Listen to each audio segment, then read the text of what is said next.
Fala comigo, tudo bem? Eu sou Felipe Gibran e esse é o RP TV.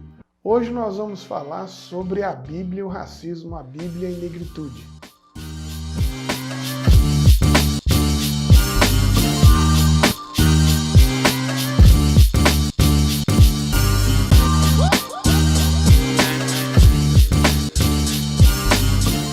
No Novembro Negro, na Semana da Consciência Negra, é muito importante nós falarmos como o cristianismo e a Bíblia foram utilizados por homens cruéis para justificar a segregação, o racismo e até a escravidão de nós, o povo preto. Inclusive, nós temos vários vídeos aqui no canal que falam sobre as fake news inventadas, sobre a maldição de Cã, sobre a marca de Caim, enfim, você pode acompanhar aí nos vídeos anteriores do canal e saber um pouquinho mais sobre esse assunto. Para falar sobre racismo, eu quero começar lembrando que racismo nada mais é do que um subproduto do colonialismo, do que uma massa teórica, uma massa ideológica, um subproduto da ideia mercantilista que brotava no mundo ali próximo dos anos 1490, inclusive muito apoiado pela Reforma Protestante, mas isso a gente fala em outro vídeo. Mas o que a gente precisa de pensar é que, sendo um subproduto do colonialismo, o racismo existe porque existe um pensamento dominante naquele momento de centro e periferia, de colocar uma figura no centro, e toda a figura do colonizador, e todas as outras figuras, né, das colônias, elas eram encobertas, elas eram silenciadas, elas eram caladas. Então o racismo nasce de uma necessidade de ter uma figura hegemônica, uma figura aceita, para que haja o apagamento de todas as outras figuras. Então é identificar um rosto como modelo daquele processo e apagar todos os outros rostos. O curioso é que esse rosto, na maioria das vezes, é o rosto inventado de Jesus. Um rosto branco, louro, de olho azul. Esse rosto branco de olho azul, então, passa a ser o centro, e tudo que está fora, então, passa a ser periferia. E esse centro tem a função de levar a cultura, a função de levar a civilização, a função de evangelizar, de levar a religião para todos esses que estão à periferia, negros, ameríndios, né? Porque esses que estão à periferia já não são mais considerados como gente. Inclusive não tem ontologia, não tem alma. Eles precisam de ser convertidos. Então esse rosto branco de olho azul passa a ser o centro da cultura. E todo o restante passa a ser um apagamento, passa a ser um esquecimento. É como se esse rosto colonizador encobertasse todo e qualquer outro rosto de outra cor, de outra cultura, de outra etnia. Então nós estamos falando de um sufocamento histórico. Nós estamos falando de um sufocamento cultural. E essa invisibilização da periferia, suposta periferia, né, determinada por esse pequeno centro europeu, causa o que a gente vai chamar de hierarquização social, a partir mesmo dessa lógica. E essa lógica perdura até hoje. Basta você pensar quem são as pessoas que continuam na periferia das grandes cidades. A lógica segue a mesma. É aquele corpo branco no centro de todas as demandas dessa sociedade, explorando o corpo de outra cor, preto, periférico, não branco, enfim, que está na periferia. Essa organização ainda se perdura. Por isso é tão necessário falar de racismo, por isso é tão necessário a gente pensar na lógica da consciência negra.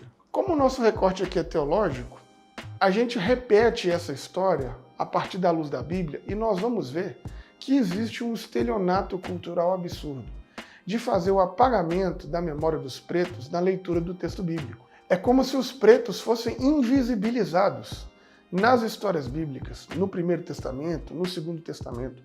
Quase todas as crianças, até mesmo você que está aí me vendo, quando você pensa em personagens bíblicos, você está sempre pensando em homens brancos, homens que têm aparência de europeus, homens que têm essa cara de olho azul, né? Porque a história nossa foi invisibilizada. Para nós, na Semana da Consciência Negra, é muito importante dizer que as grandes histórias bíblicas, todas elas acontecem com personagens não brancos. É muito potente dizer que Moisés é um africano. É muito potente dizer que as grandes histórias do Primeiro Testamento, todas passam ali nesse entroncamento da África, entroncamento afroasiático. Afinal de contas, né, a divisão entre África e Oriente Médio se deu geograficamente próximo ali, né, do Canal de Suez, é recente na história. Então, a gente pode sim afirmar que quase todo o Primeiro Testamento é composto por personagens pretos. E essa invisibilização da negritude no texto bíblico também é uma forma de domínio, também é uma forma de colonização. Por isso nós precisamos de fazer uma leitura da Bíblia que seja decolonial. Nós vivemos um estelionato religioso, um estelionato histórico religioso.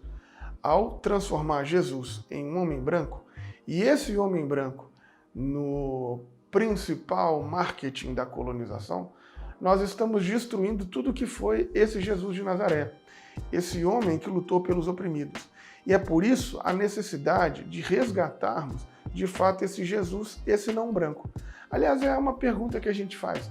Você acha mesmo que o Deus dos brancos é o mesmo Deus dos pretos? Sabe, enquanto nossos irmãos brancos estavam lá formulando as suas confabulações teológicas, fazendo as suas fantásticas cosmovisões, nesse período maravilhoso, né, da modernidade, os nossos irmãos pretos estavam clamando a Deus para que aquele mesmo Deus que libertou o povo do Egito tivesse misericórdia e tirasse o chicote do corpo deles. Então, obviamente que essa pergunta é uma pergunta teológica, se o Deus dos brancos é o mesmo Deus dos pretos, mas obviamente que nós precisamos de pensar sobre isso. Porque não dá para pensar sobre um Deus com a cara da opressão. Não dá para pensar num Deus com a cara do opressor. E principalmente seria impossível para nós pensarmos em um Deus fake. Na Semana da Consciência Negra é importante para nós afirmarmos esse estelionato e esse embranquecimento do Jesus de Nazaré. Nós precisamos afirmar esse Jesus, um não branco.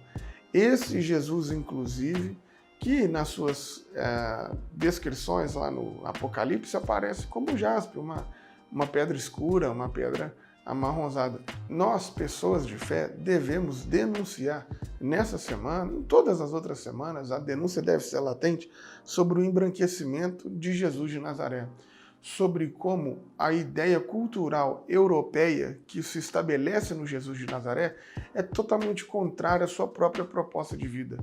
Como esse Jesus de Nazaré não tem função de colonização, não tem função de extinção de outras culturas, que esse Jesus de Nazaré não produz o apagamento de outros rostos e nem de outras humanidades, que esse Jesus não quer ser pasteurizado como um modelo branco, de olho azul. Não, esse Jesus de Nazaré é aquele que é tão parecido com todas as pessoas e com a diversidade de todo mundo, que para inclusive pegá-lo foi preciso que um dos seus desse um beijo, porque era impossível reconhecer tamanha a proximidade do povo, tamanha a diversidade que se encontra em Jesus Cristo. Na narrativa poética do Gênesis, o homem foi feito do pó da terra, e que esse jardim onde Deus faz a humanidade, esse jardim de delícias que Deus fez para a humanidade, encontra-se ali no coração da África. Pois então, se o homem foi feito do pó, o homem foi feito do pó da terra preta. Olha que coisa bonita, né? Da terra preta da África, que coisa bonita essa poesia da criação humana. E quero fechar essa nossa reflexão fazendo aqui uma metáfora. Quando Jesus estava pressionado por toda a multidão, uma mulher tocou nele, e mesmo sendo pressionado por toda a multidão, ele para a sua atenção para aquela mulher. Ele olha e diz, alguém me tocou?